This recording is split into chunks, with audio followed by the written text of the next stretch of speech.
নির্বাচনী সরঞ্জাম পাঠানো হচ্ছে এবং ভোট গ্রহণের প্রস্তুতি কেমন দেখছেন?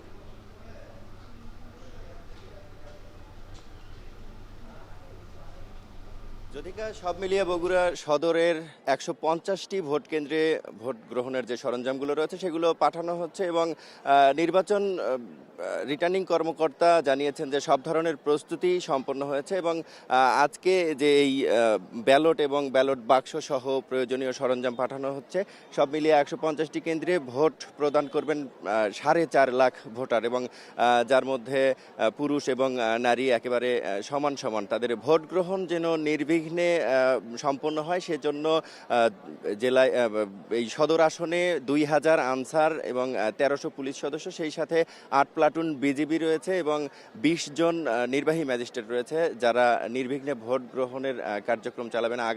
আগামীকাল সকাল ৭:৩০ থেকে বিকাল ৪:৩০ পর্যন্ত ভোট গ্রহণ চলবে। আমি একটু জানিয়ে রাখি যে বগুড়ার এই সদর যেটি ৬ আসন সেটিতে বর্তমান প্রধানমন্ত্রী এবং বিএনপির চেয়ারম্যান তারেক রহমান নির্বাচন করেছেন ত্রয়োদশ জাতীয় সংসদ নির্বাচনে এবং তিনি বিপুল ভোটে এখান থেকে বিজয়ী হয়েছেন। পরবর্তীতে এই আসনটি তিনি ছেড়ে দিলে এটি শূন্য ঘোষণা করা হয় এবং তফসিল অনুযায়ী আগামীকাল ভোট গ্রহণ হচ্ছে। এইবারের ভোটে ৩ জন প্রার্থী রয়েছেন। বাংলাদেশ জাতীয়তাবাদী দল বিএনপির বগুড়া জেলা শাখার যিনি সভাপতি রেজাউল করিম বাদশা, তিনি বিএনপি মনোনীত ধানের শীষ প্রার্থী এবং বাংলাদেশ জামায়াতে ইসলামীর বগুড়া শহর আমির আবিদুর রহমান সোহেল, তিনি ১১ দলীয় ঐক্যজোট মনোনীত প্রার্থী এবং আরেকজন প্রার্থী রয়েছেন বাংলাদেশ ডেভেলপমেন্ট পার্টির আল আমিন।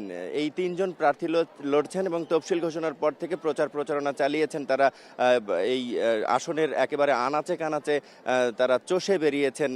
গতকাল থেকে সেই নির্বাচনী প্রচারণা শেষ হয়েছে এবং আগামীকাল ভোট অনুষ্ঠিত হবে এবং এই ভোটের জন্য আসলে এই যে প্রার্থীরা রয়েছেন তারা সবাই যার যার ব্যক্তিগত ইশতেহার এবং দলীয় ইশতেহার দিয়েছেন, ভোটারদের মন জয় করার চেষ্টা করেছেন, ভোটারদের যে রায় সমর্থন প্রত্যাশা করেছেন এবং আগামীকাল সেই ভোটাররা তাদের সমর্থন, তাদের রায় প্রদান করবেন এবং তার মাধ্যমে বগুড়া ৬ আসনের নির্বাচনের এমপি নির্বাচিত হবেন, পার্লামেন্ট মেম্বার নির্বাচিত হবেন এবং নির্বাচন কমিশনার ফজলুল করিম তিনি জানিয়েছেন, রিটার্নিং কর্মকর্তা ফজলুল করিম তিনি জানিয়েছেন যে একেবারে নির্বিঘ্নভাবে ভোট গ্রহণ হবে এবং সুষ্ঠু ভোট গ্রহণের জন্য সব ধরনের প্রস্তুতি তাদের সম্পন্ন হয়েছে এবং তিনি আশা করেছেন আগামীকাল ৪:৩০ পর্যন্ত নির্বিঘ্নে ভোট গ্রহণ হবে। এই ছিল আমার কাছে বগুড়া সদর ৬ আসন থেকে নির্বাচনের সব শেষ খবর। বগুড়া থেকে যুক্ত ছিলেন রাজীব সেলিম।